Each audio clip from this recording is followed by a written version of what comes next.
नमस्कार आदरणीय दर्शक महानुभावहरू, यहाँहरूलाई हार्दिक स्वागत तथा अभिवादन टक्राउन चाहन्छु।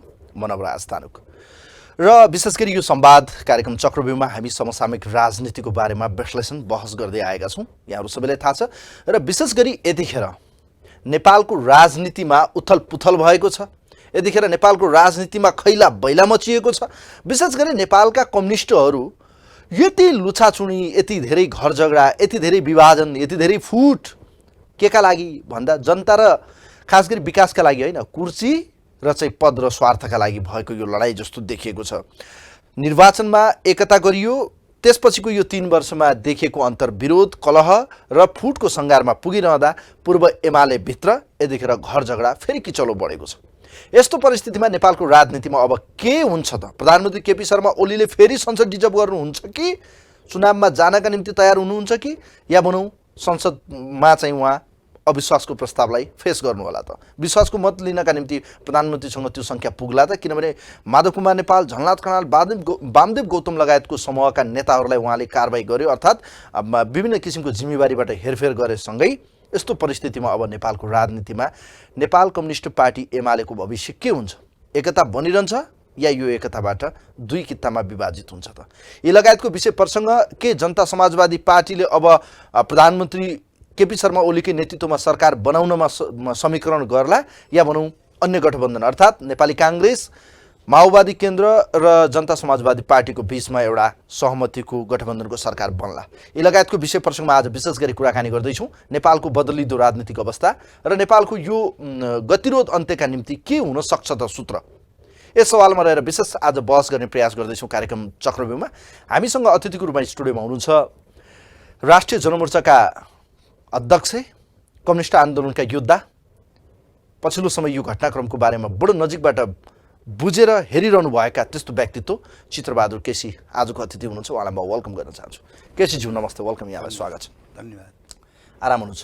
ठिकै छ। कोरोना जित्नु भएन? जितियो भन्नु पर्यो, कोरोना लान सकेन, जितेकै भयो। साँच्चीकै यस्तो परिस्थितिमा देश बडो यो थिलथिल अवस्थामा देखिन्छ। कयौँ व्यक्तिहरू कोरोनाबाट ठिक भए, कयौँ व्यक्तिहरूले आशा अपेक्षा गरे, तर देशको राजनीति बिरामी जस्तो देखिन्छ। कसका कारणले बिरामी भयो? प्रधानमन्त्रीका कारणले, प्रचण्डका कारणले या देशी या विदेशी शक्तिका कारणले? के हो यस्तो? किन भयो यस्तो अवस्था? अब अहिले हामीले जुन अवस्था देखेका छौँ, यो यस्तो अवस्था हुनुमा मुख्य कुरा त यही भित्रका राजनीतिक पार्टीहरूको चाहिँ स्वार्थवश यस्तो भइरहेछ। यहाँ भित्रको यस्तो कचिङ्गल देखेपछि यस खालको भाँड भैलो, यस खालको झगडा, यस खालको गुटबन्दी यो देखेपछि अनि बाहिरकाले उचाल्ने, बाहिरकाले चाहिँ थपरी मार्ने, अब यो त भइहाल्छ। मुख्य कुरा यही देशका राजनीतिक पार्टीहरूको व्यक्तिगत महत्त्वाकांक्षा, सत्ता स्वार्थ, त्यसका कारणले यो भाँड भैलो भइरहेछ। त्यस कारणले यहाँका पार्टीहरू, यहाँका प्रशासकहरू अब यस खालको भाँड भैलो गर्ने भएपछि यसमा तपाईँ चाहिँ नि बाहिरका शक्तिहरूलाई खेल्न धेरै सजिलो। आज देशको यो राजनीति यस्तो तरलताको अवस्थामा पुग्यो, यस्तो कसरी भयो? क्या यो को हो दोषी? यसको दोषी त जसले समस्या समाधान गर्न सक्थ्यो, अब उसैले चाहिँ जिम्मेवारीपूर्वक तपाईँ चाहिँ विधिसम्मत तरिकाले उठेका समस्याहरूलाई समाधान नगरेर अब जबरजस्ती गरेपछि, एकहोरो गरेपछि अब यस्तै हुन्छ। किनभने पार्टीमा तपाईँ चाहिँ झैझगडा हुन्छ, समस्या हुन्छ, अन्तर्कलह हुन्छ। अब त्यसलाई समाधान गर्ने विधि हुन्छ, पद्धति हुन्छ, नियम हुन्छ। अब त्यो नियमसँग किसिमले चाहिँ पार्टीभित्र, परिवारभित्र उठेका समस्याहरूलाई समाधान गर्नुपर्छ। त्यो पार्टीभित्रको अन्तर्कलहलाई, अन्तर झगडालाई, त्यसलाई समाधान तपाईँ चाहिँ विधिसम्मत तरिकाले नगरेपछि त यही गाई जात्रा हुन्छ, यही समस्या। यो गाई जात्रा आयो, यसको पछाडि अलिकति फ्ल्यासब्याकमा जाउँ। झन्डै 2-2.5 महिना पहिले अर्थात् पुस 5 गते प्रधानमन्त्रीले संसद डिजर्भ गर्नुभयो, अर्थात् विघटन गरिसकेपछि चुनावमा जाने निर्णय गर्नुभयो। 2.5 महिनापछि सर्वोच्च अदालतले उक्त निर्णयलाई पल्टाइदियो, अर्थात् उहाँले चालेको कदमलाई चाहिँ खारेज गरिदियो। त्यसपछि नेपालको राजनीतिमा केही दिन यता बडो तरलताको अवस्थाबाट फुर्जिहाल्छ कि पार्टी अलग अलग हुन्छन् कि बहुमत अल्पमत सरकार ढाल्ने दुनियाँ खेल भइरहेको थियो। तर एकाएक राजनीतिले नयाँ मोड लियो र अदालतले ऋषि कटेलजीलाई नेकपा नामधारी पार्टी उहाँको हो भनिसकेपछि एमाले र पूर्व माओवादी बिउतियो। यस्तो परिस्थिति आयो, यो अनुमान थियो कि अपेक्षाकृत थियो कि अनपेक्षित रूपमा चाहिँ यो बाहिर आयो, अदालतले पनि राजनीतिकरण गर्यो या राजनीति मुद्दालाई हात हाल्यो भन्ने विषयहरू पनि बाहिर आयो। तपाईँलाई के लाग्छ, यो घटनाक्रमलाई यहाँले कसरी विश्लेषण गर्नु भएको छ? अब विधिसम्मत तरिकाले नेपालका चाहिँ कतिपय पार्टीहरू पनि चलेका छैनन् र ती पार्टीले स्थापना गरेका संस्थाहरू पनि चलेका छैनन्। जुन चाहिँ वैधानिक संस्थाहरू हुन् उनीहरू पनि तपाईँको चाहिँ नि चलेका छैनन्। किनभने ती निर्णय गर्ने संस्थाका मान्छेहरूलाई त यिनै पार्टी सरकारमा बस्दाखेरि त्यहाँ राख्ने हो। उदाहरणको लागि भन्नु न, अब जब तपाईँको चाहिँ नि अब 7 सालदेखि यता अब राजनीतिक पार्टीहरूलाई जनताले चुनाव गरेर भोट हालेर पठाइसकेपछि 6 महिना 8 महिना बढीमा 1 वर्ष 7 सालदेखिको तपाईँले नेपालको चाहिँ संसदीय इतिहास सरकारको इतिहास हेर्नुहुन्छ भने कुनै पनि सरकारले 5 वर्ष गुजारेको चाहिँ इतिहासै छैन। अब त्यसो भएको हुनाले अब पहिलेका शासकहरूले तपाईँको चाहिँ संसद विघटन गर्ने प्रतिगमनमा जाने बेलामा के थियो भन्नुहुन्छ भने उनीहरूले संविधानमा त्यो व्यवस्था गराएका थिए। तपाईँलाई उदाहरण भन्छु, 2017 सालमा राजा महेन्द्रले संसद विघटन गरे नि, त्यति बेला नेपाली काङ्ग्रेसको 2/3 सरकार थियो होइन। त्यो 2005 सालको संविधान बनाउनेलाई के थियो त्यहाँ छिद्र भनेर भन्दाखेरि तपाईँको चाहिँ नि देशको कुनै ठाउँमा अशान्ति छ, आर्थिक सङ्कट छ, गडबडी भयो भन्ने चाहिँ सरकार राष्ट्र प्रमुखलाई लायो भने तल्लो उपल्लो सदन विघटन गर्न पाउने होइन र तपाईँ चाहिँ राजनीतिक पार्टीमाथि प्रतिबन्ध लाउने व्यवस्था 2015 सालकै संविधानमा लेखेको थियो पहिले नै। त्यो चलाकी हेर्नु, किनभने त्यो चाहिँ संसदीय व्यवस्थालाई त्यो बहुदलीय व्यवस्थालाई नटिकाउनको लागि त्यो चाहिँ संविधानमै व्यवस्था थियो। त्यो 47 सालको संविधानमा के छ भनेर भन्दाखेरि अब जुनसुकै कारणले भए पनि सरकार चल्न नसक्ने अप्ठ्यारो स्थिति आयो भने प्रधानमन्त्रीले चाहिँ संसद विघटन गर्न पाउने छन् भन्ने 47 सालको संविधानमा व्यवस्था छ। त्यसैलाई टेकेर गिरिजाप्रसाद कोइरालाले आफ्नो चाहिँ बहुमतको सरकार त्यसलाई चाहिँ खाल्टाङ लगाएर फालेर मध्यावधि चुनाव घोषणा गरे। तर भइदियो के भने नेपाली जनताले लोप खुवाइदिए, चाहिँ काङ्ग्रेस चाहिँ हार्यो, संसदभित्रको ठुलो पार्टी को भयो? एमाले भयो। त्यति बेला 47 सालको संविधानमा नि के थियो भन्दाखेरि तपाईँ चाहिँ सरकार प्रमुखलाई त्यस्तो अप्ठ्यारो लाग्यो भने संसद विघटन गर्न पाउने त्यो व्यवस्था चाहिँ 2047 सालको संविधानमा पनि छ। भने यो संविधानले त्यो दिएको थिएन होइन? दिएकै थियो। 2072 साल के अरे यो 72 संविधान बनाउने बेला त संविधान सभा सदस्य म नि हुँ त। यो 7 सालदेखिको तपाईँको चाहिँ नि 72 सम्मको यो सबै अनुभवलाई हेरेर नेपालका राजनीतिक पार्टीहरूले के छलफल गर्यो भनेर भन्दाखेरि कुनै चाहिँ पार्टीको नेताले प्रधानमन्त्रीले आफ्नो पार्टीभित्रको झगडालाई समस्या समाधान गर्न नसकेर त्यसको शिकार संसद हुनुपर्ने, त्यसको शिकार जनता हुनुपर्ने, राष्ट्र हुनुपर्ने, त्यस कारणले यसलाई छेक्नै पर्छ, यसलाई रोक्नै पर्छ, यो संविधानमै व्यवस्था गर्नुपर्छ भन्ने व्यापक छलफल तपाईँहरूले संविधानमा लेख्नुभयो केसीज्यू? लेखियो। प्रधानमन्त्रीज्यूले मलाई काम गर्ने वातावरण भएन, सरकार बन्ने अवस्था छैन, यो किनबेचको राजनीति हुन्छ, संसदमा यो सम्भावना छैन उहाँले भनेर डिजर्भ गर्नुभयो। तर उहाँलाई अदालतले हराइदियो। ठिक छ, उहाँले अदालतले हराइसकेपछि नैतिकता देखेन यो नेपाली राजनीतिमा। प्रधानमन्त्रीले मलाई हराएको होइन, मैले त सही नै गरेका थिएँ, प्रधानमन्त्रीले मलाई हराएको हो र के गरेर केही पनि गरेको छैन, म त फेरि सरकार चलाउँछु भनेर उहाँ चाहिँ ढिपी कसेर हिँड्नुभयो। प्रधानमन्त्री सही गर्नुभयो गलत गर्नुभयो अदालतको निर्णयपछि? अत्यन्त असंवैधानिक, अत्यन्त अलोकतान्त्रिक, अत्यन्त अराजकतावादी काम हो त्यो, मनोमानी हो त्यो, संविधानमाथिको तपाईँको चाहिँ विश्वासघात हो।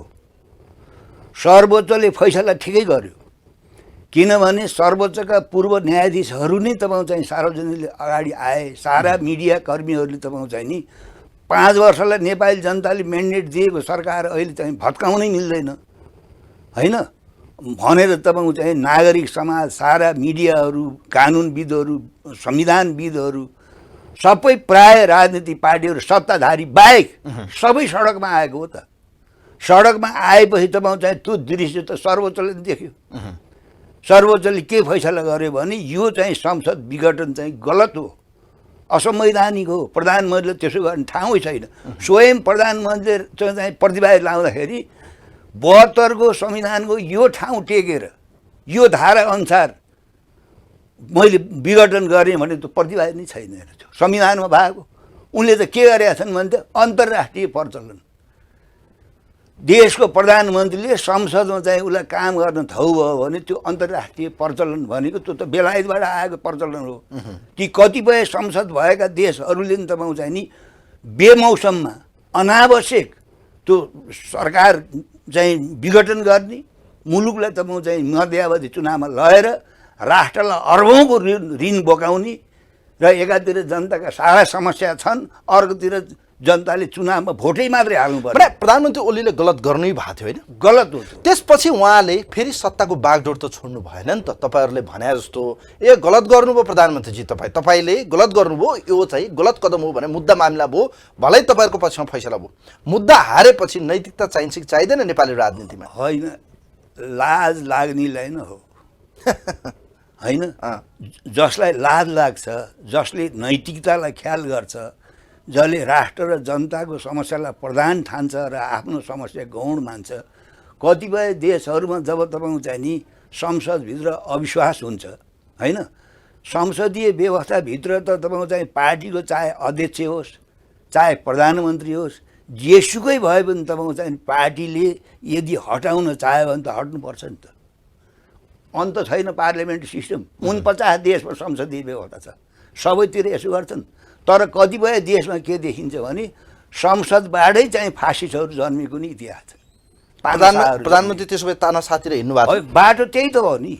जब तपाईँ चाहिँ त्यो विघटन होइन, पुष 5 गतिको विघटन चाहिँ असंवैधानिक छ, अलोकतान्त्रिक छ, अप्रजातान्त्रिक छ भनेर सर्वोच्च अदालतले तपाईँको चाहिँ त्यत्रो फैसला गरिसकेपछि त त्यो फैसला आउन बित्तिकै प्रधानमन्त्रीमा अलिकति मात्रै पनि एउटा नैतिकता हुन्थ्यो, इमान जमान हुन्थ्यो भने राजीनामा दिइहाल्नु। किन दिनु भएन होला, के लाग्छ तपाईँलाई? होइन, यसो जसलाई तपाईँको चाहिँ नि एउटा नैतिकताको ख्याल हुन्छ, इमान जमानको ख्याल हुन्छ, लाज लाग्ने हुन्छ, त्यसलाई नै हो। तर धेरैले के भन्न थाल्यो भने नेपाली राजनीतिमा नैतिकता हरायो, सबै लोभी पापी स्वार्थमा लिप्त भए भन्छन्।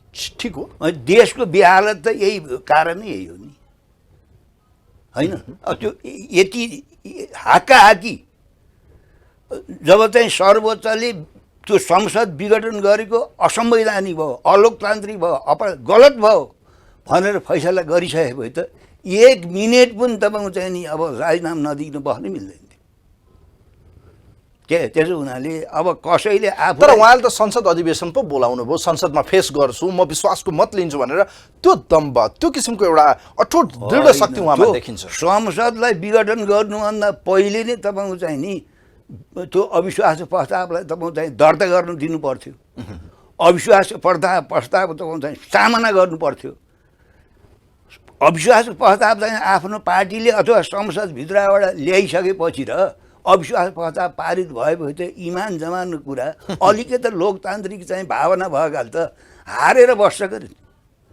त्यस्तो जबरजस्ती गर्छ। संसद पुनर्स्थापना पछि पनि त अन्यलता त आयो नि त, बाटो त सुध्रेन नि त, गन्तव्य जानलाई ओए त क्लियर भएन नि त। होइन होइन, अब देखिरहनु भएको छ नि त, घर घरमा पार्टी कार्यालयमा दौडधुप गर्नुपर्ने यो परिस्थिति सिर्जना भयो। यो त पूर्वानुमान प्रधानमन्त्रीले गर्नुभएको थियो नि त, यस्तो हुँदैछ है, म त यो हुन दिन्न, बरु फ्रेस म्यान्डेटमा जान्छु भन्ने कुरा त आज यसो सतहमा, भित्री कुरा छोड्नु, सतहमा हेर्दाखेरि त एक हिसाबले होइन ठिकै लाग्दो रहेछ। फ्रेस म्यान्डेटमा गए पनि त कुनै लोक लाज नभएका, नैतिकता नभएका, इमान जमान नभएका, संविधान र एउटा आदर्श निष्ठाप्रति चाहिँ कुनै जिम्मेवारी नभएका तिनै मान्छे आउने न हो। फेरि त्यस्तै मान्छे दोहोरिएर आउनुको औचित्य के हुन्छ? जनतालाई, राष्ट्रलाई के हुन्छ भन्नु त? कुकुर निभ्याएर हर्ष न विषाद।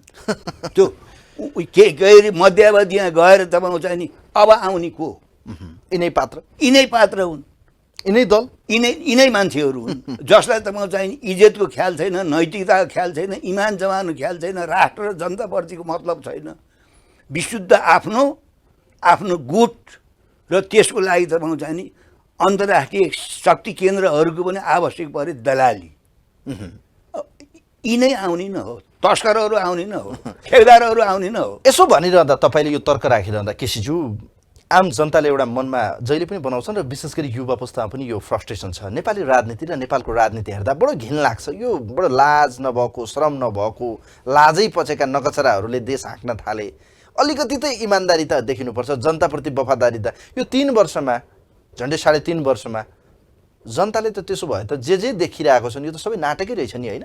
मूर्खै बनाए, जनतालाई चुतियै बनाए। होइन, ती चुतिया बनाउनेका चाहिँ पन्जामा जनता पनि छन्। मैले जुन तपाईँको चाहिँ नि ती जनताका अगुवाहरूलाई मात्रै दोष लगाउन्न। यिनै तपाईँको चाहिँ नि 2 नम्बर धन्दा गरेर गर्नु नगर्नु गरेर पैसा जम्मा गरेका जनता र राष्ट्रको तपाईँको चाहिँ स्वार्थलाई, समस्यालाई चाहिँ एकातिर फालेर विशुद्ध तपाईँको चाहिँ नि राष्ट्रको लुटपाट गर्ने सत्ता शक्ति सबै लाएर लुटपाट गर्नेहरू दोहोरिएर आइरहन्छन् नि त।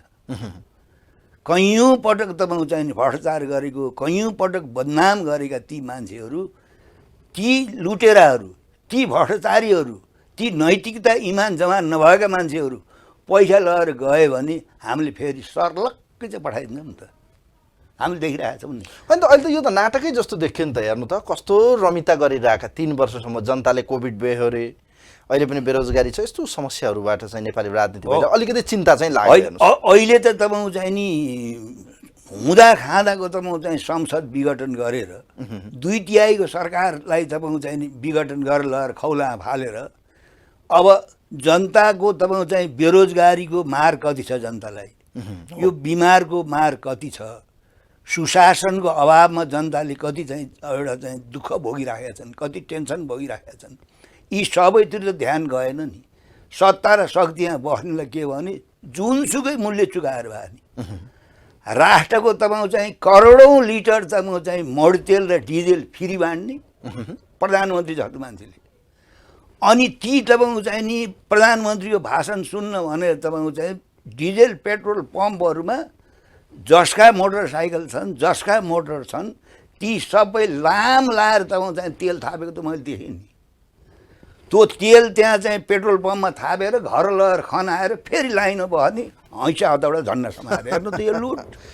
अनि हामीले के संस्कार सिकाएको त यो नेपाली राजनीतिमा? जनता खराब कि नेता खराब? होइन, तपाईँको चाहिँ त्यो अगुवा, ती जुन अगुवा हुन् नि खराब अगुवा, ती खराब अगुवाको तपाईँको चाहिँ नि प्रभावमा, लोभ लालचामा हामी पनि जिइरहेको छौँ, जनता पनि। हेर्नुहोस्, अब फ्री खान पाइने भएपछि, फ्री गाडीमा आउने भएपछि कञ्चनपुरको मान्छे तपाईँको बटौली चाहिँ कार्यक्रममा आउने। ल भन्नुहोस्, मैले देखेँ कसैलाई, कसरी आऊ तिमी यति बेला आउने, फ्री मोटर फ्री खाना, त्यो कसको भन्छु त्यो? उही त्यसो भन्ने मान्छेको पसिना हो नि त्यो त। करोडौँ रुपियाँ तपाईँको चाहिँ खर्च गरेर सरकार प्रमुखले मान्छे जम्मा गरेर ढुकुरी रित्याएर अनि 1 हप्तामा 2 चोटि चाहिँ पेट्रोलियम पदार्थको भाउ चाहिँ बढाउने, अनि सारा तपाईँको चाहिँ पेट्रोल डिजेलका तपाईँको चाहिँ तीहरू खुला।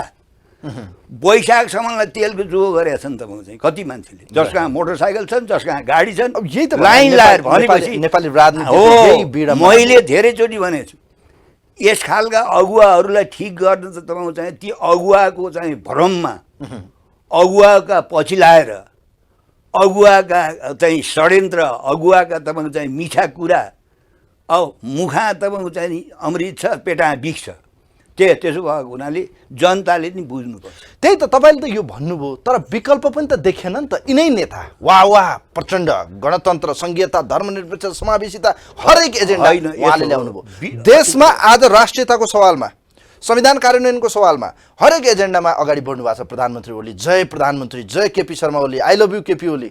यो राष्ट्रवादी छवि भएको राष्ट्रनायक, यो किसिमका छवि बनाउनु भएको छ उहाँहरूले। हेर्नुहोस्, मोहन शमशेर, बबर शमशेर बाहिर आउँदैन त्यसै भन्थे, बुझ्नु भएन? राजा ज्ञानेन्द्र महेन्द्र बाहिर निस्कने हजारौँ मान्छे चाहिने, हाम्रो देश प्राणभन्दा प्यारो छ राजा भन्थे। हेर्नुहोस्, त्यसो हुनाले हामीले राणा फाल्यौँ, राजा पनि फाल्यौँ, पञ्चायत फाल्यौँ। हाम्रा अगुवाहरूको जुन तपाईँको चाहिँ प्रवृत्ति हो, जनविरोधी प्रवृत्ति, राष्ट्रघाती प्रवृत्ति, अवसरवादी प्रवृत्ति, सत्ता र शक्तिभन्दा तपाईँको जे पनि गर्ने प्रवृत्ति, त्यो हामीले हटाउन सकेनौँ। राणा हटायौँ, राजा हटायौँ, पञ्चायत हटाइयो। हाम्रा अगुवाहरूले तपाईँको चाहिँ नि जनताको जुन तपाईँको चाहिँ प्रतिनिधित्व गर्ने, जनताको मुक्तिको लागि, जनताको विकासको लागि भनेर जुन नारा दिएर गए, उनीहरूको त्यो प्रवृत्ति चाहिँ हामीले हटाउन सकेनौँ। त्यो प्रवृत्ति नहटेका कारणले अहिले हामीले नेपाली जनता संसारको सबभन्दा बेरोजगार, सबभन्दा भोको, सबभन्दा नाङ्गो, सबभन्दा गरिब, नेपालको राष्ट्रियता सबभन्दा तपाईँको चाहिँ कमजोर, अनि बाह्य शक्तिहरू चाहिँ प्ले गराउने हो, क्रीडास्थल। अनि यहाँका प्रशासनमा बस्नेहरू, यहाँको चाहिँ जनताका नेता भएर हिँड्नेहरू तपाईँको चाहिँ नि उनीहरूले चाहिँ बाह्य शक्तिहरूले के काम लाउँछ, उसले के शर्त लाउँछ, के शर्त राख्छ, त्यो शर्त पुरा गरेर पनि सत्ता र शक्ति जानु पर्यो। त्यस हुनाले यो विडम्बना हो, सधैँ यस्तो त हुँदैन। तर अहिलेसम्मको चाहिँ यो 50, 60, 70 वर्षको इतिहासले के देखाउँछ भने बारम्बार यो विकृति, यो विसङ्गतिको चाहिँ मारमा चाहिँ हामी परिरहेका छौँ। अब अदालतको पहिलो निर्णयको त हामीले कुरा गऱ्यौँ, पहिलो फैसलाको। दोस्रो फैसलापछि ऋषिराम कट्टेलतिर अलिकति जोड्छु म, किनभने नेपाली कम्युनिस्ट आन्दोलनको तपाईँ जिउँदो जाग्दो एउटा इतिहास हो। अहिले परिस्थिति हेर्दाखेरि फर्केर 3 वर्ष पहिले अर्थात् जेठ 2 गतेको पूर्व सन्ध्यामा पुग्या छ देशको राजनीति, अर्थात् देशको एउटा मेजर पार्टी जो सत्ताको बागडोर सम्हालिरहेको नेपाल कम्युनिस्ट पार्टी दुर्विकृत भयो र पूर्ववत रूपमा एमाले र माओवादी बिउतिसकेको अवस्था छ। अदालतको दोस्रो फैसलालाई यहाँले कसरी विश्लेषण गर्नुभयो? त्यो विशुद्ध राजनीतिक फैसला हो। अब एउटा कुरा के बुझ्नुपर्छ भने जो संवैधानिक निकाय छन् नि, ती संवैधानिक निकाय त स्वतन्त्र छैनन्। त्यो तपाईँको चाहिँ भागबन्डाको आधारमा, चाहे निर्वाचन आयोग भन्नुहोस्, चाहे अदालतमा भन्नुहोस्, चाहे तपाईँको चाहिँ नि अरू विभिन्न तपाईँको चाहिँ त्यो संवैधानिक निकाय जुन छन् नि, त्यहाँ तपाईँको चाहिँ यी ठुला पार्टीहरूले भागबन्डामा मान्छे पठाउँछन्। त्यहाँ जसले पठाएको त्यसो काम गर्न पर्यो नि त। तपाईँलाई म चाहिँ देशको चाहिँ अब त्यो तपाईँलाई भर्ना गर्ने ठाउँमा छु, तपाईँभन्दा त योग्य मान्छेलाई खतम पारेर नल्याएर अब मेरो चाहना अनुसार तपाईँले काम गर्ने भएपछि तपाईँलाई त्यो ठाउँमा राख्यो भने तपाईँ यही हुन्छ नि। जब चाहिँ ऋषि कटेलले निर्वाचन आयोगमा चाहिँ नेकपा पार्टी त्यहाँ दर्ता गरिसकेपछि निर्वाचन आयोगले तपाईँको चाहिँ नि ओली र प्रचण्डको पार्टी नेकपा त्यसलाई फेरि दर्ता गर्नुहुन्थ्यो भन्नु न। निर्वाचन आयोगको त्रुटि भयो, कति षड्यन्त्र हो, त्यो त्रुटि मात्रै हो र उनीहरूले सक्दैन त्यो दर्ता। तत्कालीन रूपमा निर्वाचन प्रमुख आयुक्त डाक्टर अयोधी प्रसाद यादव हुनुहुन्थ्यो, उहाँले त्यतिखेर गल्ती गर्नै भएको हो त होइन? जोसुकै भए पनि एउटो पार्टी नेकपा त्यो पार्टी त्यहाँ दर्ता नै छ भने अनि अर्को तपाईँको चाहिँ ओली र प्रचण्डको त्यो बाढी आएको बेलामा अनि त्यो उनीहरूलाई चाहिँ खुसी पार्न हो नि, उनीहरूको चाकरी गरेको हो नि। मुढाको मुख झिँझाले पोल्छ भन्छन् नि। आजलाई भन्नुहुन्छ अब ड्वाकेर बसिरहेका थिए मान्छेहरूले। ठिक छ, तपाईँले भने जस्तो मलाई एउटा कुरा भन्नु नि, तपाईँको विश्लेषण सर तत्कालीन रूपमा चाहिँ निर्वाचन आयोगले त्यो त्रुटि नगरेको भए आज यो परिस्थिति आउँथेन भनेर तपाईँले भन्नु भएको छ।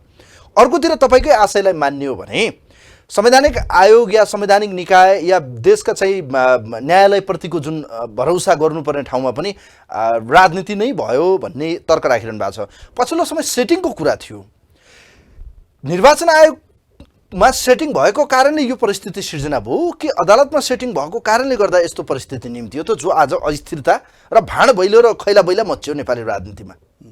भन्नुहोस् त। सेटिङ सबैतिर छ। मैले कति दोहोऱ्याएर भनौँ, जब चाहिँ संवैधानिक निकायमा राजनीतिक पार्टी सत्ता पक्ष, प्रतिपक्ष र सत्ता पक्षभित्र पनि भागबन्डा हुन्छ। यो मेरो मान्छे अख्तियारमा राख्ने, तेरो मान्छे अदालतमा राख्ने, तेरो मान्छे चाहिँ नि अब निर्वाचन आयोगमा राख्ने, त्यस्तो भागबन्डा गरिसकेपछि त्यो भागबन्डामा परेर गएको मान्छेले त्यहाँ स्पष्ट नियम कानुन अनुसार राष्ट्रको स्वार्थ अनुसार त्यसले काम गर्छ। जसले पठाएको उसलाई खुसी पार्नुपर्छ, उसले त्यो स्वतन्त्रै छैन। लोकमान सिंहलाई तपाईँको चाहिँ अख्तियार प्रमुख गर्ने बेला कति ठुलो हङ्गामा भयो भन्नु त। त्यत्रो बहुदलीय व्यवस्थालाई तपाईँको चाहिँ व्यवस्थाका लड्ने मान्छेहरूलाई त्यत्रो चाहिँ दमन गरेको त्यस्तो मान्छेलाई पनि अब राजनीतिक पार्टीहरूले तपाईँको चाहिँ त्यो भागवण्ड अन्तर्गत परेनन् उनी चाहिँ अख्तियार दुरुपयोग आएको हो त्यस्तै त्यो चाहिँ भागवण्डाको राजनीति अहिले पनि छ जसले गर्दाखेरि तपाईँको चाहिँ नि यी संवैधानिक निकायहरू स्वतन्त्र छैन। अदालतको दोस्रो फैसलापछि देश एउटा भड्खालो एउटा भुमरीमा अस्थिरतातिर गयो। अब सरकार पनि बन्ने नसक्ने अवस्था बनाएको छ भन्नेहरू धेरै छन्, किनभने प्रधानमन्त्रीले बाटो खोलिदिनु भएन, संसदमा उहाँ फेस गर्न तयार हुनुभयो, सत्ता समीकरणको लुसाचुडी भएको छ। त अर्कोतिर अदालतको फैसलापछि नेकपा एमाले भित्रको खैला बैला अर्थात् पूर्ववत रूपमा फर्काउने निर्णय, प्रचण्डजीले त हिजो मात्रै भन्नुभयो एउटा जन्मिसकेको बच्चालाई फेरि पेटमा लगेर हाल्ने कुरा कति वैज्ञानिक र कति प्राकृतिक हो भनेर उहाँले कुरा गरिनु भएको छ। अदालतले यो निर्णय जस्तो तपाईँले राजनीतिकरण भन्नुभयो, एमाले र माओवादी बिउताउन सक्ने वातावरण थिएन? के भन्नुभयो? जस्तो मैले के भने अहिलेको परिस्थितिमा ऋषिराम कट्टेललाई अदालतले तपाईँको पार्टी वैधानिक हो, तपाईँकै हो, उहाँहरू दुईको पार्टी चाहिँ यो हुन सक्दैन भनेर तपाईँहरूको पूर्ववत पार्टी फर्काउन सक्ने निर्णय गर्ने या राजनीतिक रूपमा जस्तो तपाईँले फैसला गर्यो भन्नुभयो, अदालतले त्यो गर्न हुन्थ्यो कि हुन्थेन भन्न खोजे? होइन, अदालतको काम त तपाईँको चाहिँ अब यो नेकपा चाहिँ ऋषि कटेलको भनेर उसले फैसला गर्न सक्थ्यो। त्यसबाहेक अरू तपाईँको चाहिँ राजनीतिक चाहिँ निर्णय अरू कुरासँग उसलाई मतलब थिएन। हेर्नुहोस् है, त्यसो भएको हुनाले उसले पनि छुक हेरेर बस्यो हो। सकेसम्म तपाईँको चाहिँ नि अब ओलीजीको त्यो असंवैधानिक कदमलाई तपाईँको चाहिँ नि अब समर्थन गर्न पनि गाह्रो भयो। देशको वातावरण त तपाईँको चाहिँ नि एकदम तपाईँको तातेर आएको थियो होइन। त्यसमा उसले ठिकै गर्यो, संविधान चाहिँ दुर्घटना हुनबाट संविधान बच्यो होइन, संसद पुनः स्थापना भयो।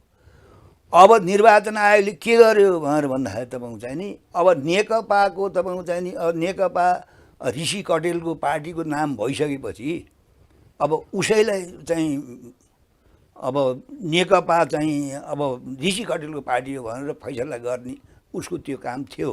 हेर्नु, एक त निर्वाचन आयोगले पहिले बदमासी गर्यो, दुईटा पार्टी नेकपा त्यहाँ दर्ता गरिदियो। हेर्नुहोस्, पहिलेदेखि हेर्नु त खेल त्यहाँनिर। त्यसो भएर यो मौकामा यिनलाई घाँजा पार्ने चाहिँ अवसर चाहिँ। तर पूर्व एमालेहरू यति खुसी भए कि अदालतले बिउताइसकेपछि सही पनि एमाले मै पनि एमाले, जे हो सूर्य चिन्ह हाम्रै हो, यो खुसियालीले के देखिन्छ? एकता उहाँहरू गर्नै नचाहेको रहेछ। संसद पुनःस्थापना सर्वोच्चले गरेपछि तपाईँ हामी त खुसी हो नि। हो, चुनाव गराउन तपाईँ अर्बौँ रुपियाँ लाग्छ।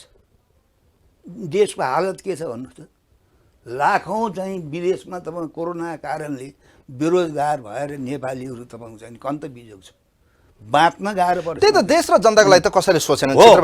यस्तो बेला तपाईँको चाहिँ नि कोरोनाको औषधिमा खर्च गर्ने कि कृषि क्रान्तितिर चाहिँ बजेट लाउने कि उद्योग धन्दातिर बजेट लाउने कि तपाईँको चाहिँ बारम्बार फेरि चाहिँ गर्नै नपर्ने चुनावमा मुलुकलाई लगेर चाहिँ झोक्ने मुलुकलाई लगेर। त्यसो भएर अघिल्लो चाहिँ सर्वोच्चले गरेको पहिला ठिक थियो। दोस्रो अलि राजनीतिक, दोस्रो तपाईँको चाहिँ नि अब एमालेको ठाउँमा माओवादीको ठाउँमा बनाएर जुन फैसला गर्यो त्यो विशुद्ध राजनीतिक फैसला हो। अब यो दुईटा निर्णयपछि पहिलो उहाँले जुन कदम चाल्नुभयो त्यो पनि अधिनायकवाद र तानाशाह थियो भनेर तपाईँहरूले भन्नुभयो। दोस्रो अहिले उहाँ चाहिँ पार्टीभित्र बडो शक्तिशाली हुनुभयो। प्रधानमन्त्री यति शक्तिशाली किन हुनुभयो? आज पार्टीभित्र पनि पेलेर जाँदै हुनुहुन्छ। यसले नेकपा एमाले एक भएर जान सक्ने अवस्था देखिँदैन। हिजोको निर्णय अर्थात् हिजो मात्रै जुन फैसला भयो या भनौँ उहाँहरूले आफ्नो भित्र एउटा विभिन्न किसिमको हेरफेर गर्नुभयो नेकपा एमाले भित्र, प्रधानमन्त्री ओलीले गरेको निर्णय सही कि गलत? तपाईँलाई सोध्छु मैले, सर्वोच्च अदालतले तपाईँको चाहिँ नि तिमीले गरेको यो चाहिँ विघटन असंवैधानिक छ, अलोकतान्त्रिक छ भनेर फैसला गरिसकेपछि फेरि पनि त्यहीँ झुन्डिएर कोही बस्थ्यो? अलिकति पनि लाज घिन केही कोही भएको मान्छे भनेपछि त्यस्ता मान्छेले के गर्यो भन्ने कुरा चाहिँ आश्चर्य मान्ने कुरै छैन त भन्छ। त्यसो हुनाले अब फेरि अर्को समस्या के भयो भने सर्वसाधारण जनता तपाईँको चाहिँ अब उनीहरूलाई त्यतिका थाहा पनि छैन। अब उनीहरू शक्तिका पछाडि दुर्ने बेला भयो। पढे लेखेका देशका कुरा गर्ने, राजनीतिका कुरा गर्ने, शास्त्रको कुरा गर्ने, जता खान पाइन्छ, जता पद पाइन्छ त्यो दौडेको हेर्नु न दौड्नु। यो सिद्धान्तको केही पनि लडाइँ होइन। होइन, सिद्धान्तको लडाइँ त्यस्तो हुन्छ। त्यो तपाईँको चाहिँ नि जानी तपाईँको चाहिँ 5 वर्षको लागि नेपाली जनताले दिएको म्यान्डेटलाई बिचा तपाईँको चाहिँ नि पार्टीभित्रको झगडा भएको कारणले त्यो झगडालाई समाधान गर्न नसकेर तपाईँको चाहिँ नि संसद विघटन गर्नु। एमालेको भविष्य के हुन्छ तपाईँको विश्लेषण? लामो समयदेखि तपाईँले नजिकबाट चिनेका यिनै पात्र माधव कुमार नेपाल, झलनाथ खनाल, वामदेव गौतम, केपी ओली, यसो तपाईँको चाहिँ यिनीहरू तपाईँको चाहिँ यही संसदीय व्यवस्थामा रमाउने हुने हेर्नुहोस्, हडजोड घर जोड यताका यता त्यहाँ भइरहन्छ नि हेर्नुहोस्, के फरक पर्छ र? जति घाटा पर्ने जति ध्वस्त हुने राष्ट्र हो। अब यो यिनको लडाइँभित्र तपाईँको चाहिँ नि बाह्य शक्तिहरूलाई चलखेललाई चाहिँ नि यति ठुलो तपाईँको चाहिँ मौका मिलेको छ कि तपाईँको चाहिँ नि देशै तपाईँको चाहिँ दुर्घटनामा जाने ठुलो खतरा। एमालेभित्र ओली यति शक्तिशाली कसरी हुनुभयो? होइन, शक्तिशाली हुन्छ कोही त्यसै कारबाही गरिरहनु भएको छ उहाँले त, सबै हटाइदिनु, महासचिव अध्यक्ष अरू कोही छैन है पार्टीमा। नियमै होइन, तपाईँले यो घर आँतामा आव लाउन यो सबै भत्काउनलाई तपाईँलाई चाहिँ शक्तिशाली भएर हो तपाईँले त्यसो गर्ने? मूर्खता भएर हो त। ल भन्नु न, आफ्नो पार्टीलाई चाहिँ छिन्नभिन्न पारेर, संसदलाई छिन्नभिन्न पारेर ल भन्नु न। अब त्यस्तो गर्ने तपाईँको चाहिँ त्यस्तो शक्तिशाली हो? तर जनमत उहाँसँग छ नि, के रहेछ यो? मैले अहिले नै भने नि, त्यो सर्वसाधारण जनता त अब नबुझेर होला शक्तिको पुजारी, पढे लेखेकाहरू, आदर्शका कुरा गर्नेहरू, नैतिकताका कुरा गर्नेहरू, अरूलाई पढाउनेहरू जता शक्ति छ उतै भाम फालेको देख्नु भएन? हरेक पार्टीमा त्यही छ। अहिलेको यो राजनीति पात्रहरूमध्ये म दुईजनाको अलिक बढी तपाईँसँग चर्चा गर्न चाहन्छु। प्रचण्डले हिजो बुटवलमा पुगेर भन्नुभयो, मलाई चाहिँ चारैतिरबाट घेराबन्दी भयो, म माथि अट्याक भयो। हिजो गिरिजाप्रसाद कोइराला हुनुहुन्थ्यो, उहाँलाई त्यो किसिमको प्रहार हुन्थ्यो, उहाँ आज जीवित हुनुहुन्न, म छु र मलाई चाहिँ प्रहार भएको छ। अब म एकचोटि फेरि लड्न तयार छु, म मर्छु, तर म फेरि एकचोटि लडेर भए पनि म जित्न चाहन्छु भन्ने उहाँको अभिव्यक्ति कस्तो लाग्यो तपाईँलाई? त्यो त जनतालाई चाहिँ सुनाएको कुरा हो। हेर्नुहोस् है, त्यो ओलीजीले पनि त्यही हो नि भन्ने त, मलाई कामै गर्न दिएनन्। 3 चोटि बजेट आयो, 3 चोटि पास भएको छ। 3 चोटि नीति र कार्यक्रम आयो, संसदले पारित गरेको छ। ल हेर्नुहोस् है, अब त्यो कामै गर्न मलाई केही दिएनन् भन्ने, फेरि म प्रधानमन्त्री भएपछि यति विकास गरेँ उहाँ, त फेरि त पनि सुनाउने। हेर्नु न, यस्तो मान्छेको के कुरा गर्नुहुन्छ? ल भन्नुहोस्। अनि त्यति ठुलो यतिवटा कानुन बनायौँ, यति बाटो खन्यौँ, यति उद्योग धन्दा कलकारखाना, विश्व चकित भएको छ भन्नुभएको छ नि प्रधानमन्त्री। होइन, त्यो भन्नलाई पैसा तिर्नु परेन गरी, किन कामै गर्नु भएको छैन? होइन, तपाईँ उहाँले आज हेर्नुहोस् त, लिपुलेख लिम्पियाधुरा कालापानीको नक्सा प्रकरणमा उहाँको योगदान छ, विकास निर्माण र पूर्वाधारमा उहाँको योगदान छ, पुनर्निर्माणमा योगदान छ, आज बस्ती निर्माणमा उहाँको योगदान छ, आज सुकुम्बासीहरूलाई उहाँहरूले लाल पूर्जा बाँड्दै हुनुहुन्छ। विप्लव जो भूमिगत थियो, लामो समयदेखि सशस्त्र युद्धमा जान्छु है भनेर हिँडेकोलाई वार्तामा ल्याउनुभयो, सफल हुनुभयो। यी उपलब्धिलाई पनि आँखा चिम्लेर कुन चस्मा लाउनु भएको छ हो तपाईँहरूले? होइन, आँखा त चिन्नेर तपाईँका प्रश्नले पो समस्या पार्यो त्यहाँ। ल भन्नुहोस् त, के अप्ठ्यारो? ओलीजीले मात्रै लिम्पियाधुरा लिपुलेख कालापानी तपाईँको चाहिँ नेपालको नक्सा राखेको, अनि उहाँका भक्तहरूले भने जेसुकै कारण भयो भने संसदभित्र भएको सबै पार्टी एक ढिका भएको होइन।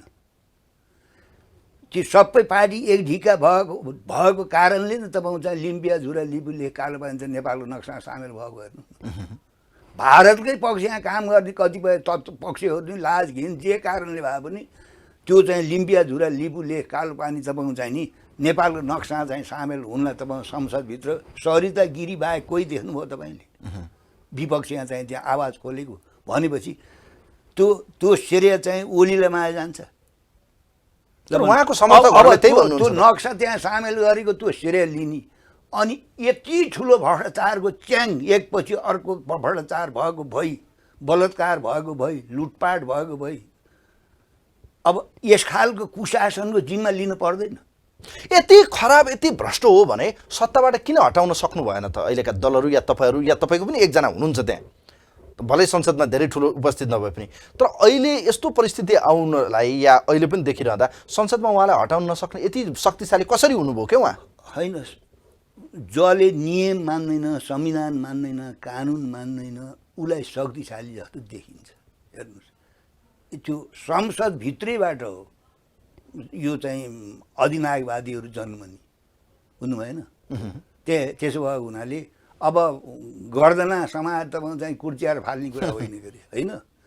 जब चाहिँ संसद विघटन गरेको संसदलाई सर्वोच्चले चाहिँ अवैधानिक भयो असंवैधानिक भयो भनेपछि त अलिकति पनि चाहिँ लाज घिन केही चाहिँ राजनीतिको नाउँमा रहसम्म थाहा हुने हो भने नैतिकताको नसम्म थाहा हुने हो भने त राजीनामा दिने नि उसै दिन कतिपय बुर्जुवाहरू। तर प्रधानमन्त्री कुर्सी छोड्ने मुडमा हुनुहुन्न हेर्नुहोस्। त्यही त त्यो चाहिँ उहाँले जति गरेर टाँसिए पनि तपाईँको चाहिँ नि जनताले ढिलो चाँडो आफ्नो हिसाब गर्छ। तर तपाईँले भनेर पनि यस्तो भनिरहँदा पनि बाहिर एउटा जत्था एउटा समूह छ जसले यो विश्लेषण गर्छ कि यो देशमा अहिलेसम्म यस्तो शक्तिशाली र यति खतरनाक नेता कोही जन्मेन। खतरनाक भनेर त्यो गलत अर्थ नलागोस् कि उहाँ बहादुर यस्तो कोही पनि थिएन होइन। उहाँ जस्तो आजसम्म भएन पनि। यिनले यी अहिलेका नेता र यी दललाई ठेगान लगाए, ठिक गरे है प्रधानमन्त्री ठिक गर्नुभयो भन्नेहरू छ। त्यस्ता तपाईँको चाहिँ नि चाटुकारहरू अब जङ्गबहादुर पछाडि पनि थिए, मोहन शमशेरका पछाडि पनि थिए त्यस्ता चाटुकारहरू, राजा ज्ञानेन्द्रका पछाडि पनि थिए, महेन्द्रका पछाडि पनि थिए त्यस्ता चाटुकारहरू। तर इतिहासले ती चाटुकारहरूका चाहिँ त्यो प्रलाप त्यो टिक्दैन। इतिहास साँची छ कि तपाईँको चाहिँ हरेक शासकका पछाडि त्यस्ता सीमित स्वार्थवश उनीहरूले ऐनलाई विधानलाई संविधानलाई पद्धतिलाई व्यवस्था गरेर विशुद्ध तपाईँको चाहिँ शक्तिको चाहिँ पछाडि लाएर त्यसबाट फाइदा उठाउने त्यसकालका अवसरवादी तत्त्व भएकै कारणले त राजा महेन्द्रले 17 सालमा संसद विघटन गरेपछि 30 वर्ष तपाईँको चाहिँ निरङ्कुश पञ्चायत व्यवस्था चलेन। थिए त त्यहाँ पनि महेन्द्रका चाटुकारहरू। सरकार चाहिँ यी राजनीतिक पार्टीहरू चाहिँ नि यिनको काम छैन। अब सरकारले चाहिँ सबै गर्न चाटुकार थिएन। तर एमाले भित्र आज हेर्नुहोस् त माधव कुमार नेपाल, झलनाथ खनाल, वामदेव गौतम लगायतको समूहलाई चाहिँ यसरी उहाँले किक आउट गर्नुभयो, त्यो के हो? होइन, नियम नमान्ने, पद्धति नमान्ने र तपाईँको चाहिँ नि अब पार्टीभित्र छलफल बहस त्यो सारा हुन्छ नि। एमालेको अध्यक्ष म हो, होइन मैले जे गरेँ त्यो होइन, त्यो हटाउनु किक आउट गर्नुमा त पद्धति सङ्गतबाट त पार्टीभित्र त तपाईँको चाहिँ नि कारबाही हुन्छ होइन। अब म पनि त 50-60 वर्ष पार्टी नै चलाएर आएको मान्छे हुँ नि। हाम्रो पार्टीभित्र नि त झैझगडा समस्याहरू मतभेदहरू त हुन्छ होला नि, पद्धति हुन्छ नि। अब त्यो पद्धतिले नमानेर तपाईँको चाहिँ नि सारा सिस्नो फाँडे चाहिँ मेसाकार गरेपछि त्यस्तोलाई के भन्ने? त्यही देख्नुहुन्छ रणनीति त्यही हो प्रधानमन्त्रीको, सबलाई साइड लगाउने, आफू हिँड्ने। होइन, त्यही देखियो त। किन गरिरहनु भएको छ यस्तो उहाँले? होइन, त्यो हरेक तपाईँको चाहिँ नि शासकहरूले यस्ता शासक चाहिँ संसदबाटै जन्मिन्छन्। के तपाईँले चिनेको केपी ओली यस्तै हुनुहुन्थ्यो हिजो पनि? होइन, मैले चिन्ता इतिहास त मैले अलिअलि देखेको थिएँ। इतिहास सङ्गत भएन? लामो उहाँकै सरकारमा तपाईँ जानुभयो त? सङ्गत भयो। उहाँकै सरकारमा उपप्रधानमन्त्री रहनुभयो। ओलीजीले तपाईँको चाहिँ राष्ट्र र जनताको लागि सकारात्मक रूपमा काम गर्नुभयो, त्यति त मैले पनि साथ दिएँ। हिजो राष्ट्रवादी नेता भने नाकाबन्दी पछि तपाईँहरू सरकारमै हुनुहुन्थ्यो त्यो समयमा हेर्नुहोस्। होइन, तपाईँको चाहिँ केशरजङ रायमाझीलाई हामीले चाहिँ देशको प्रधानमन्त्री बनाए, महामन्त्री बनायौँ पार्टीको। उनी पछि तपाईँको चाहिँ राजा कहाँ गए, पछि केन्द्रीय समितिको बहुमत ल्याएर। कहिले चिन्न नसकिने जन्तु मानव हो, मान्छे हो। तपाईँले मान्छे चिन्न सक्नुहुन्न, घोडालाई, गोरुलाई, गाईलाई, कुकुरलाई तपाईँले देख्ने बित्तिकै जान्नुहुन्छ त्यसलाई। तर चिन्नै नसक्ने जन्तु मानिस हो। हेर्नुहोस्, मानिसले कथेर के गर्छ भन्ने कुरा तपाईँले पहिले जान्न सक्नुहुन्छ। ओलीको स्वभाव होइन, प्रधानमन्त्रीको स्वभाव कस्तो त? होइन, व्यक्तिगत स्वभाव कुरा नगरौँ। जुन बेला उनले गणतन्त्रको पक्षमा लडे, धर्मनिरपेक्षताको पक्षमा लडे, राष्ट्रियताको पक्षमा लडे, चीनसँग व्यापार पारवन सम्झौता गर्ने कुरामा उनी अगाडि आए, त्यो कुरा त साथ दियौँ त हामीले। जुन बेलामा उनले जत्थेरसुकै विरोध त हामीले गरेका छैनौँ।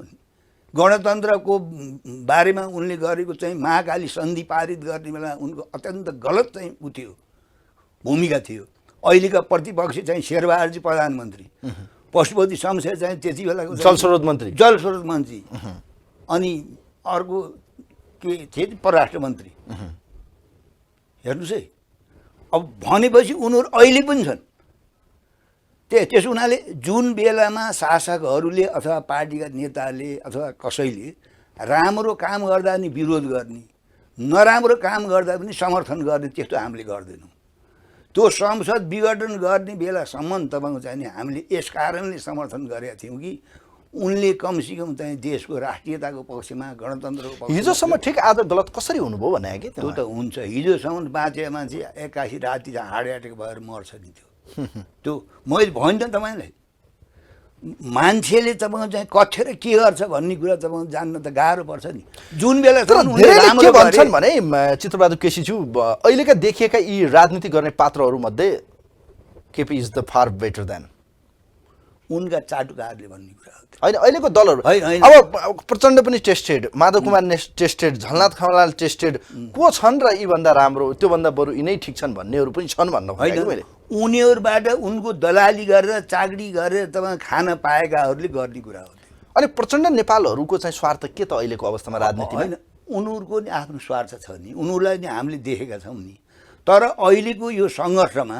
संसद विघटन चाहिँ आफ्नो चाहिँ पार्टीको प्रधानमन्त्रीले गरिसकेपछि आफ्नो पार्टीको अध्यक्षले गरिसकेपछि विघटन गर्नै नहुने संसद विघटन गर्ने व्यवस्थै संविधानमा नभएको कुरालाई यस्तो बदमासी गर्दाखेरि उनीहरूले जे सङ्घर्ष गरे संसद विघटन गरेको विपक्षमा स्वयं सर्वोच्च गयो त त्यस कारणले हामीसँग तपाईँको चाहिँ नेकपासित माओवादीसित नै हाम्रो ठुलो सङ्घर्ष भयो कयौँ मतभेदहरू भयो हाम्रो धेरै झगडा नि भयो उहाँहरूको त्यो कथित जनयुद्धको बेलामा हामी सङ्घर्ष गऱ्यौँ संशोधनसँग खै धेरैले त के भन्थ्यो भने बाहिर देखिँदाखेरि मसाल जनमोर्चा बाहिर उहाँहरूको रूप भित्री चाहिँ माओवादी हो भन्थे मान्छेले त्यो झुट कुरा हो तपाईँको चाहिँ त्यो झुटको खेती हो तपाईँको चाहिँ नि झापामा उहाँहरूले जुन बेला तपाईँको चाहिँ ओलीजीले व्यक्ति हत्याको राजनीति गर्नुभयो हाम्रो डकुमेन्ट हेर्नु न हाम्रो इतिहास साँची छ कि हामीले तपाईँको चाहिँ उग्र वामपन्थी चाहिँ भड्कावको झापाको भड्कावको नि हाम्रो पार्टीले निर्मम सङ्घर्ष गरेको छ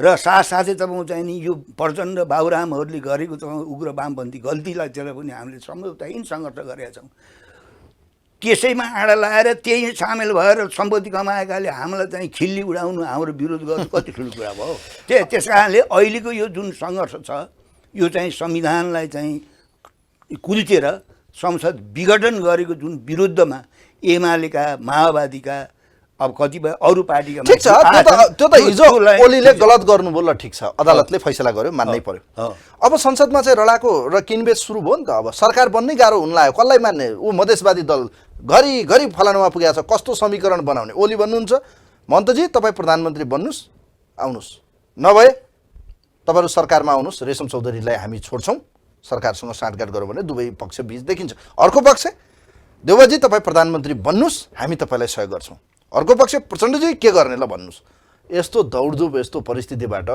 यो किचलो देखिरहनु भएको छ नि तपाईँले किचलो पैदा गराउने को हो भन्नुहोस् त 2/3 नेपाली जनताले यो 70 वर्षसम्म पटक पटक चाहिँ थिर सरकार नभएर जहिले पनि तपाईँ चाहिँ सांसदहरू किनबेच खरिद बिक्री यो सबै भएर हामीले संविधान बनाउने बेला अन्त तपाईँ चाहिँ प्रधानमन्त्रीको चाहिँ विरुद्धमा 2 वर्षसम्म अविश्वास प्रस्ताव ल्याउन नपाइने एकचोटि ल्याएपछि अर्को होइन भनेर तपाईँको चाहिँ नि अब सरकार बनाउने बेलामा पनि जुन तपाईँको चाहिँ 3-4 चरण पार गरिसकेपछि मात्रै तपाईँ चाहिँ मध्यावधिमा जाने व्यवस्था छ संविधानमा त्यस्तो व्यवस्था हुँदाहुँदै अब जसले चाहिँ संविधान मान्छ व्यवस्था मान्छ लाज घिन मान्छ नैतिकताको इमान जमानको त्यसलाई नै हो यी कुरा हामीले सुनाउन्छ जसलाई चाहिँ संविधानको मतलब छैन परम्पराको मतलब ऊ चाहिँ छैन इमान जमानको छैन विशुद्ध सत्ता र शक्तिको लागि जे पनि गर्छ त्यस्ता मान्छेको बारेमा धेरै के कुरा गर्ने भन्नुहुन्छ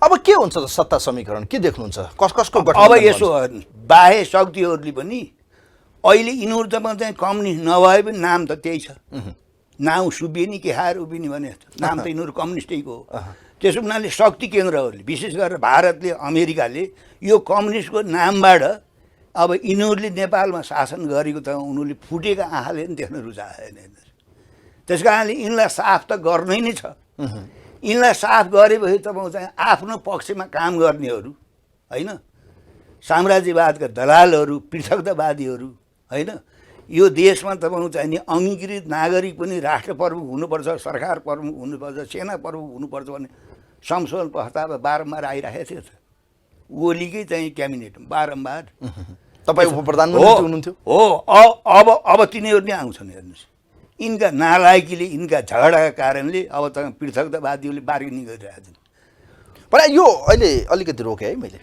मधेसवादी दलले जुन माग र एजेन्डा अहिले अगाडि सारिरहेछ त्यो पृथकतावादी हो उहाँहरू सङ्केत के हो त?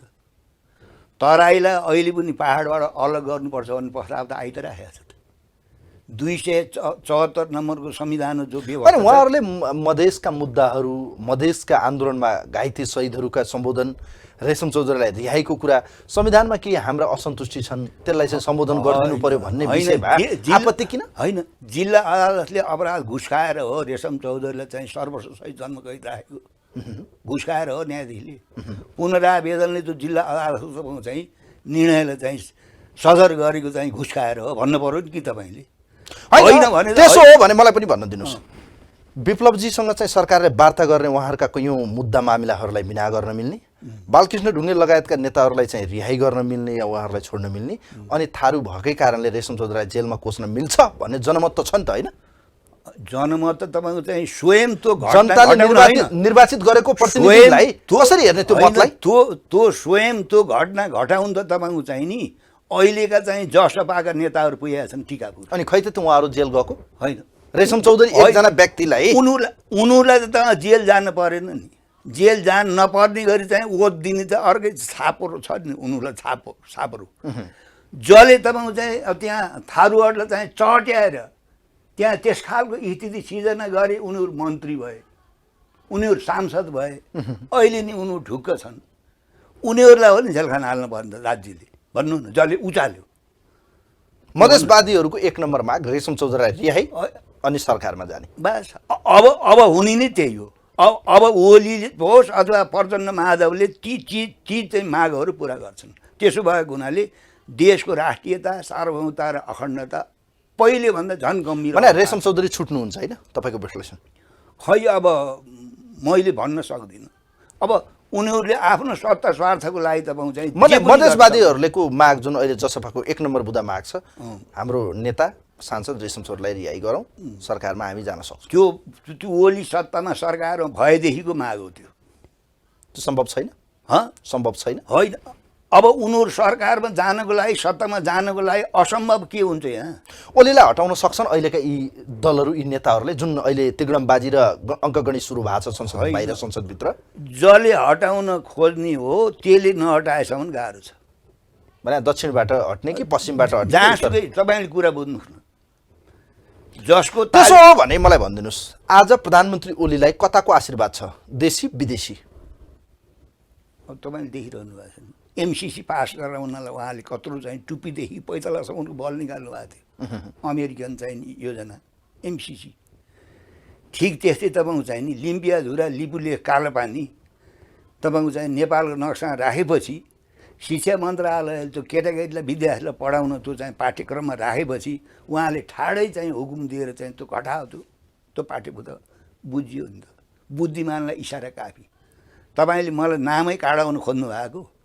त्यसो भएर यहाँ तपाईँको चाहिँ साम्राज्यवादीहरूको तपाईँको चाहिँ ठुलो खेल छ र आफ्नो सत्ताको लागि आफ्नो शक्तिको लागि यहाँका चाहिँ नि नेताहरू यहाँका प्रशासनमा पर्ने मान्छेहरू खेलिरहन्छन्। राष्ट्रको स्वार्थ जनताको स्वार्थलाई प्रधान होइन, आफ्नो गुटको स्वार्थ आफ्नो व्यक्तिगत महत्त्वाकांक्षा पुरा गर्नलाई यो 7 साल पछि त्यसभन्दा पहिलेको नेपालको इतिहास तपाईँले हेर्नु हो भने राष्ट्रलाई तपाईँको चाहिँ केन्द्रमा राखेर जनतालाई केन्द्रमा राखेर होइन यहाँ प्रशासनमा बस्ने सत्तामा बस्ने तपाईँको चाहिँ आफूलाई केन्द्रमा राखेर आफ्नो गुटलाई केन्द्रमा राखेर हो। त्यसो हुनाले अब मधेसकाले धेरै मधेसीको नाम लिन्छन्। के हालत छ मलाई भन्नुहोस् त? त्यो तपाईँको चाहिँ नि काठमाडौँले दिएन त्यहाँ चाहिँ नि अब यो विकास गर्न दिएन भने होइन पहिला 3 वर्ष भयो त त्यहाँ 2 नम्बर सरकार संहिता आयो कार्यान्वयनमा छ, अधिकार दिएन भन्ने गुनासो छ उहाँहरूको। होइन, कुन त किन दिएन? त्यो तपाईँको चाहिँ व्यवहारिक भए न दिने हो। त्यो सङ्घीयता नेपाली जनताको समृद्धिको लागि बोकाएका हुन् यहाँ शक्ति राष्ट्रले।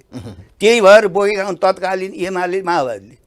शक्ति राष्ट्रले तपाईँले बोक्नुपर्छ होइन भने उनीहरूले हुन्न सकिन्न भनेर। म मजाको ठाउँमा आएँ। चित्रबहादुर केसीजीलाई म धन्यवाद दिन चाहन्छु। विशेष गरी ठुलो जनमत चित्रबहादुर केसीले बोलेको कुरा ठिक है, उहाँले बोलेको भिजनरी नेता हो है, दूरगामी एउटा भनौँ न भविष्य बोकेको नेता हो भनेर भन्छन्। तर तपाईँले बोलेको कुरामा जनताले मनबाट भन्छन् चित्रबहादुरजी जे बोल्नुभयो ठिक बोल्नुभयो, संहिता यो देशका लागि ठिक रहेछ छैन है भन्छन्, तर त्यो त बढै छ, अगाडि छ। जनताले मनमा सोच्छन् तर मुखले गर्दैनन्, चुनावमा भोट दिँदैनन्। होइन, जनताले भोट दिएनन्, त्यसो हुनाले अब जे नीति अपनाउँदाखेरि नेपाल राष्ट्रका दुश्मनहरू साम्राज्यवादीहरू चलखेल गर्छन्, जनताले भोट दिएनन्, त्यसो हुनाले त्यो साम्राज्यवादीहरूको एजेन्डा बोकेर त्यो जनताको मत लिनुपर्छ भन्ने अर्थ त होइन होला नि त। आज ठुलो जनमत छ है, तपाईँले हेर्नु भएको छ नि, संहिता खारेज गरौँ भन्ने यति ठुलो जनमत होइन। मैले संहिता चाहिँ त्यति बेला सकि नसकी संहिता बोक्नेहरू त मेरो भेट हुन्छ नि। के भन्छन्? होइन, चित्रबहादुरको मात्रै होइन क्या संहिता, हाम्रो राष्ट्रिय जनमोर्चा पार्टीको नीति हो नि त। हाम्रो पार्टीभित्र कैयौँ विषयमा हाम्रो मतभेद होलान्, समस्या होलान्, तर संहिता हुन्न भन्ने कुरामा हाम्रो पार्टीमा 64 सालदेखि नै एकमत छ। आज संहिता खारेज गरौँ भनेर भने यति धेरै जनमत तपाईँको पक्षमा आउँछ क्या? हो त, सत्य कुरा रहेछ नि त।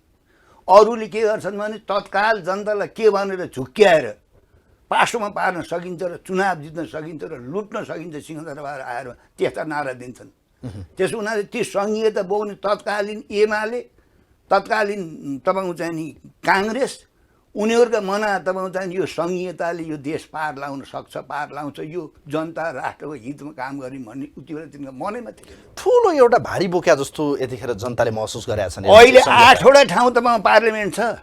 यो षड्यन्त्र गुटबन्दी मारामार तपाईँको चाहिँ पहिला सिंहदरबार मात्रै हुन्थ्यो, अहिले हेटौँडामा छ, तपाईँको चाहिँ सुर्खेतमा छ, धनगढीमा छ, ल भन्नुहोस्।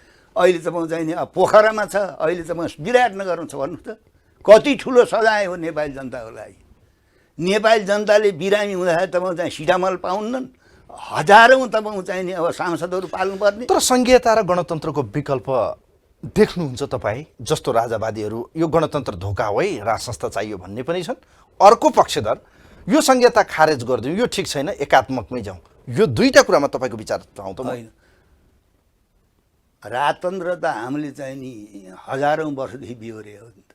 एकअर्काको पर्यायवाची होइन यी दुईटै? होइन, गणतन्त्र संहिता, राजतन्त्र संहिता बिनाको गणतन्त्र सम्भव छ? होइन, तपाईँ गणतन्त्र तपाईँको चाहिँ संहिता हटाउने नभने तपाईँको चाहिँ संहिताका कारणले गणतन्त्र जान्छ। संहिताका चाहिँ कारणले तपाईँको चाहिँ नि राजतन्त्र फर्काउनको लागि चाहिँ देशी विदेशी शक्तिहरू लगाइराखेका छन्। हाम्रो पार्टीले अहिलेसम्म भनेको कुरा के हो भनेर भन्दाखेरि गणतन्त्र संस्थागत भएको छैन, धर्मनिरपेक्षता संस्थागत भएको छैन, बहुदलीय व्यवस्था संस्थागत भएको छैन। बेलायतमा, अमेरिकामा तपाईँको चाहिँ विभिन्न ती देशहरूमा, जर्मनीमा अब बहुदलीय व्यवस्था जोगाउँ भन्न त पर्दैन नि। गणतन्त्र चाहिँ जोगाउनु पर्यो भन्न त अहिले त पर्दैन नि, भारतमा पर्छ, त्यहाँ त संस्थागत भइसक्यो। यहाँ त अहिले त तपाईँको चाहिँ नि गणतन्त्र सिद्ध्याउनको लागि, धर्मनिरपेक्षता सिद्ध्याउनको लागि लगातार लगाइरहेका छन् प्रतिगामीहरू। र त्यो गणतन्त्र ल्याउन त्यो आन्दोलनमा सामेल भएका राजनीतिक पार्टीका मान्छेहरू पनि अहिले नेपाल हिन्दू राज्य हुनुपर्छ भनिरहेछन्। त्यसको अर्थ के हो भन्नुहोस् त? आज तपाईँको चाहिँ आजको युगमा पनि चाहिँ धर्मको नाउँमा तपाईँको चाहिँ शासन गर्ने हो। संहिता बिनाको गणतन्त्र देश रहन सक्छ र केसीज्यू? किन नसक्ने? संहिता नभएको देशमा गणतन्त्र छ कि छैन?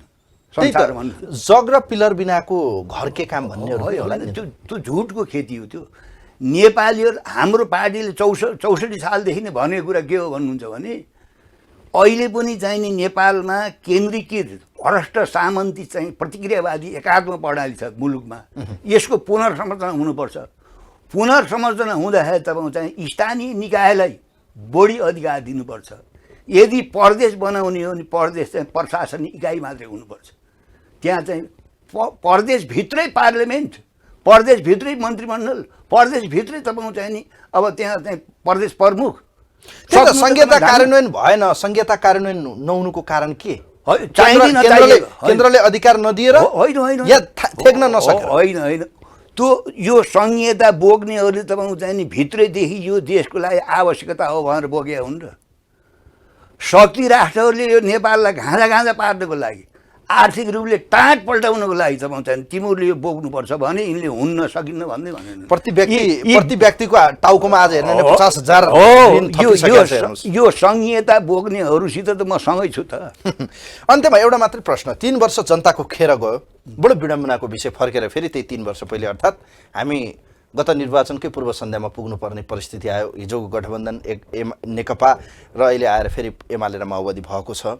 यस्तो परिस्थितिमा हामीले जहिले पनि राजनीतिलाई दोष दियौँ, नेतालाई गाली गऱ्यौँ। हेर्नुहोस्, यो देश बनाउन सकेन नेताले भन्यौँ।